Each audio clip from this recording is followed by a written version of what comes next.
বাবা, তোমরা কেউ আগে এত মাছ কেউ একসাথে দেখেছো? এর আগেও আমি তোমাদের খাল থেকে মাছ ধরা দেখিয়েছিলাম, আর সেই খাল শেষে আজকে পুরো মাছ সব ধরে নেওয়া হবে। তাই মাছ ধরার জন্য আমি আমার সাইকেলটা নিয়ে আবারও খালের উদ্দেশ্যে রওনা দিলাম। কি বাঁশ বাগান, বাগানের ভিতর দিয়ে আমাদের খাল পাড়ে যেতে হয়। দেখো, চলে এসেছি আমাদের সেই খাল পাড়ে। তোমরা হয়তো অনেকেই চেনো, কারণ দেখেছিলে আমার আগের ভিডিওতে। এখানে যখন অনেক পানি ছিল তখন কিন্তু নেট বাঁধা ছিল, সেখানেই মাটি ফেলে আল বেঁধেছে। এক পাশে পানি আছে আর এক পাশ ছেঁচা হয়েছে। এই পাশে আছে মাছ, এ পাশে মাছ ধরা হবে। আর এখানে কিন্তু প্রচুর পরিমাণ মাছ আছে। ওই দেখো, ওই সাইডে সবাই ধরছে। চলো ওই সাইডে তোমাদের দেখাই। দেখো, সবাই মিলে কাদায় লেবে মাছ ধরছে। মাছ কিন্তু আমিও ধরছিলাম এইভাবে কাদায় লেবে সকাল থেকে দুপুর পর্যন্ত। আমিও ধরেছিলাম মাছ। আর এই খালে এত পরিমাণ জেল মাছ ছিল, আমার হাতে আর পায়ে মিলে 8টা হেনে দিয়েছিল। দেখো, এখনো পর্যন্ত আমার আঙুলটা মোটা হয়ে বেঁকে আছে। জিওল মাছের কথা বলতে না বলতে আমার বন্ধুকে একটা দিয়ে দিল। এবার আমাদের খালে প্রচুর পরিমাণ মাছ ছিল।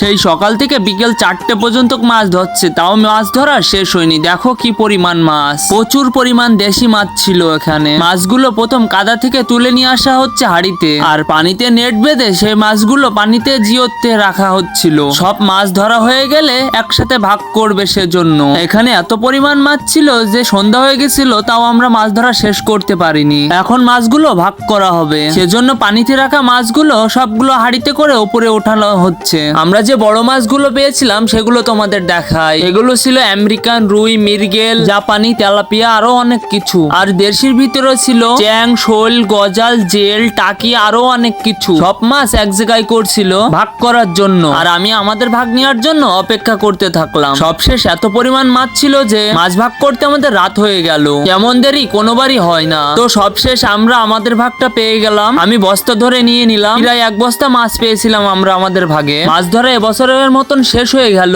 আর আজকের ভিডিওটা এতটুকুই ছিল। আমি 1 বস্তা মাছ মাথায় নিয়ে বাড়ির উদ্দেশ্যে রওনা দিলাম।